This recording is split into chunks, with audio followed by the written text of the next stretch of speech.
Si tu cherches la personne qui peut changer ta vie, regarde-toi dans le miroir.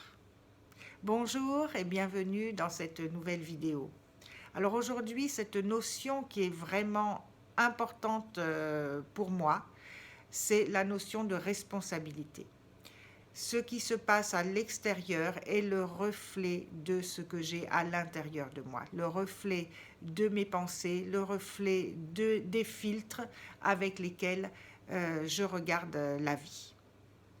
Et donc, s'il y a des choses à l'extérieur, c'est-à-dire quand je dis à l'extérieur, ça veut dire dans le monde, dans ce que je vis, s'il y a des choses dans ma vie qui ne me plaisent pas, que j'ai envie de faire évoluer, eh bien, c'est d'abord à l'intérieur de moi que je vais aller chercher la solution. Parce qu'en fait, le problème, c'est moi. Et la bonne nouvelle, c'est que si le problème c'est moi, la solution c'est moi aussi. Alors je m'explique un petit peu. Le problème c'est moi, c'est un petit peu violent. En tout cas, ce sont mes pensées, ce sont mes filtres, ce sont mes croyances à propos de telle ou telle chose. Mes croyances, par exemple, à propos des relations hommes-femmes. Quand je dis mes croyances, ça peut être les miennes, en effet, mais là, je parle surtout à toi qui me regarde.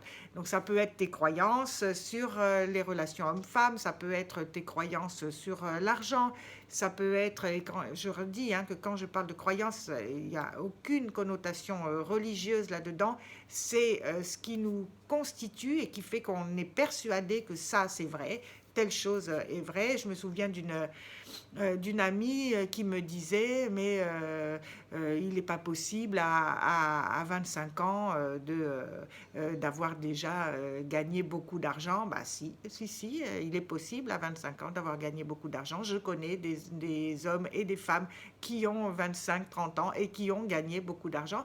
Donc eux, forcément, dans leur tête, ils n'ont pas cette croyance qu'il n'est pas possible quand on a 25 ans de gagner beaucoup d'argent. Parce que s'ils avaient cette croyance-là, eh bien, ils ne gagneraient pas beaucoup d'argent. Alors, l'argent, ce n'est pas l'alpha et l'oméga, mais pour moi, l'argent, ça n'est pas quelque chose de sale et ça n'est pas quelque chose qui avilit les êtres humains. C'est un moyen d'obtenir des choses agréables et c'est une monnaie d'échange. Voilà comment moi je le vois. Après, quelles sont tes croyances, toi, sur l'argent? C'est intéressant de te poser la question et de faire ce petit travail. Et c'est ce travail-là, on le fait aussi au sujet de bien d'autres choses. Et par exemple, si tu vis seul en ce moment, tu t'es séparé depuis un moment et puis que tu n'arrives pas à rencontrer quelqu'un, eh bien, comme ça a été mon cas pendant plusieurs années, je rencontrais des gens, des hommes, et puis ça ne marchait jamais, eh bien, ça peut être vraiment intéressant d'aller à l'intérieur de soi pour se demander avec quel filtre, et avec quelle pensée je regardais mes relations femmes-hommes et mes relations, moi, avec les hommes surtout.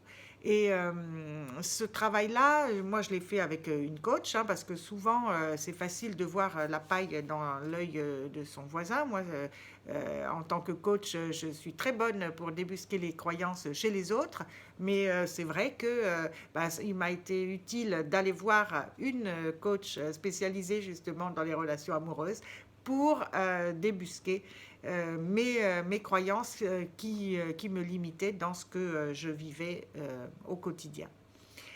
Voilà pourquoi il est important, d'une part, de prendre conscience d'abord de ce qui me limite et ensuite d'aller changer à l'intérieur de moi, dans mon esprit, dans mes pensées, pour que ce que je vois à l'extérieur soit plus conforme à ce que j'ai envie de vivre. Alors la question c'est, qu'est-ce que tu vas faire? Est-ce que tu vas chercher à prendre conscience de ce qui te limite actuellement pour vivre les choses que tu as envie de vivre? Oui ou non? À demain.